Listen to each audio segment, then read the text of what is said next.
arkafune akkam jirtu kabajamtoota daawwattoota keenya qophii keenya har'aatiin seenaa goota Oromoo sirna gita bittaa nafxanyaa falmuun seenaa hojjete akkasumas maqaa gaarii soorate tokko isin biraan geenya hanga xumuraatti akka nu faana turtanis kabajaan isin affeerra.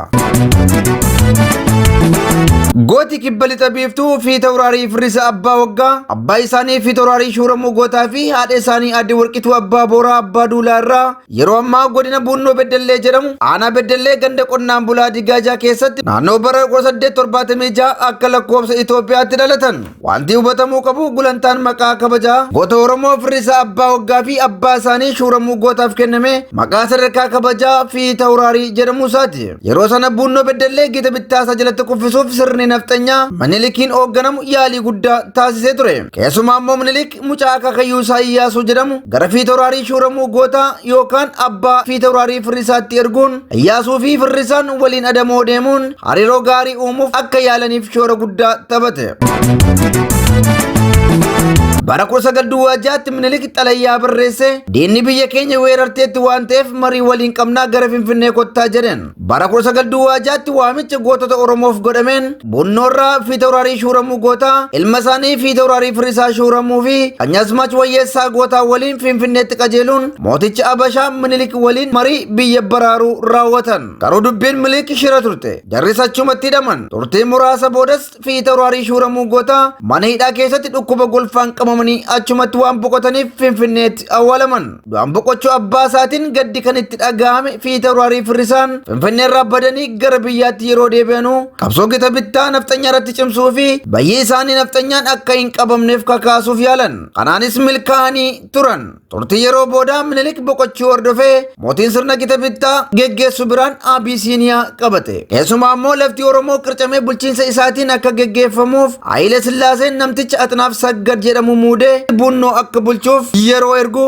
Tawraarii Firrisaan dhaga'ee waraana isaa qabachuun laga Diddeessaa irratti isa eeggachuun waraana itti banee Atnaaf Saggadiin Bunnoo irraa deebise. Atnaaf Saggad waggaa lammaffaa isaatti deebi'ee yeroo dhufu garee waraanaa baay'ifatee dhufuun lafa Diddeessaa erga qabatee booda Oromoo Bunnoo jiranitti kottaan simadhaa jedhee ergaa erge. Tooftaa fayyadamuun Oromoo gartuu lamatti qooduun Bunnoo kan galee Atnaaf Saggad yeroo inni dhufus baraan baraas Raagoo Jilchaa garee isaa qabatee yeroo dhaqee simatu Tawraarii Firrisa Abbaa Waggaa garuu didee hafe. Kana boodas Atnaaf Saggad haala ittiin Tawraarii Firrisa Abbaa Waggaa fi duuka buutota isaa Bunnoo keessa jiran akka jaarsummaan araaramutti fakkeesse Tawraarii Firrisaan miidhuuf karoorfate. Kiyyoo isaa kana kan diriirseef ammoo baraan baras Raagoo Jilchaa yoo ta'u innis lamaan keessan walittan isin araarsa jechuun jaarsummaa dhugaa hin qabne sochoosuu eegale.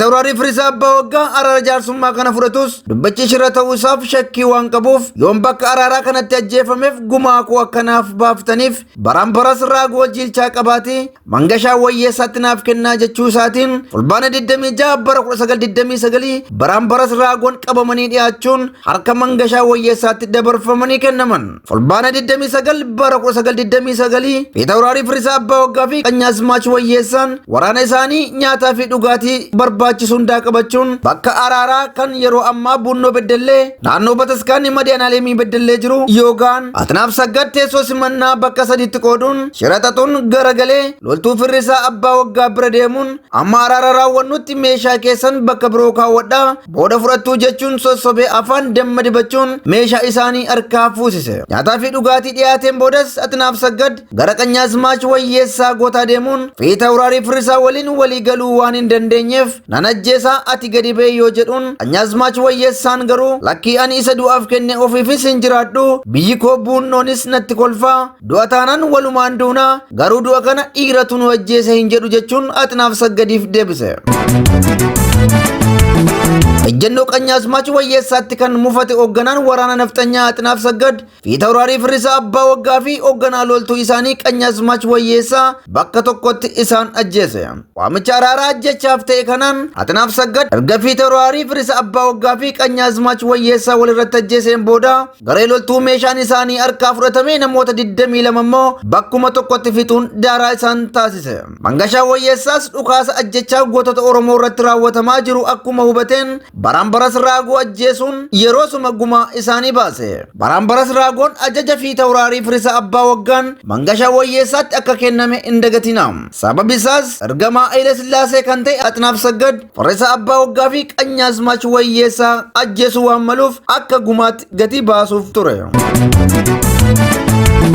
Araara shiraatatuun ajjechaa namni lugni raawwatu kan raawwate Atnaaf Saggad reeffa fi tarawaarii firisa abbaa waggaa fi Qanyaasmaach Wayyeessaa lafarra harkisuun Oromoo kana laalii jiilii jedhee labse. Sana boodas reeffa isaanii shaakala ilaamaa qawweef akka ta'u muka naannoo kuusaa bobaa Oliibiyaa magaalaa Beddellee keessa jiru yookaan kan naannoo siidaan firisa abbaa waggaatti argamutti fannisuun naftanyoonni Oromoo bunnoo ittiin doorsisaa turan. Sirni naftanyaa bifa kana fakkaatuun akkaataadhuma gootota Oromoo biroo kanneen akka Abishee Garbaa fi Leenjisoo Diigaa ittiin nyaateen firisa abbaa waggaas nyaate. Bara dhufaa darbaa nugusoonni impaayera Itoophiyaa fi hooggantoonni Itoophiyaa jabanaa hoogganaa jiran tooftaan isaan aadeeffachuun Oromoo cabsaa turanii fi itti jiran dirree waraanaatti lolaan injifachuu osoo hin taane fi nageenya keessa shiraawwaaluun harka duwwaatti hambisanii meeshaa irraa hiikanii ajjeesudha. Ajjeesuu qofaanis miirri isaanii kan hin boqonne abbootiin irree Itoophiyaa hoogganan har'allee akkuma kaleessaa reeffa yookaan qaama gootota Oromoo du'e kabaja dhowwuun sirni awwaalcha isaanii akka kabaja hin arganneef taasisaa turan arras taasisaa jiru. Itoophiyaa jabanaa hoogganaa kan jiru mootummaan abbaa irree Itoophiyaa akkuma abbootii irree darbanii Itoophiyaa lafee Oromoo fi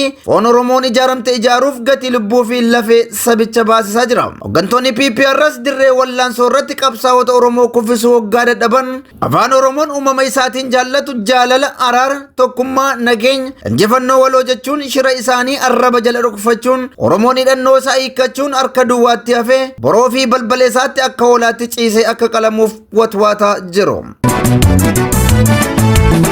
Amooleen kunneen Oromoo shiraa fi sharaa isaanii saaquun isaan saaxile immoo maqaa addaa, shiftaa, saamtuu, shororkeessaa, farra nageenyaa, warra yaada hin qabne michuu diinaa jechuun abaaraa jiru. Bitaan isaa ta'u mirgaan kan isaan milkeessuu barbaadan yeroo xumuraaf Oromoo jilbeenfachiisuudha. Maqaa fi hooggantoonni biyyattii jijjiiramanis kaayyoon isaanii garuu Oromoo saba jedhamuu fi Oromiyaa lafti jedhamu dachee kuushirraa badee seenaa akka ta'uufidha.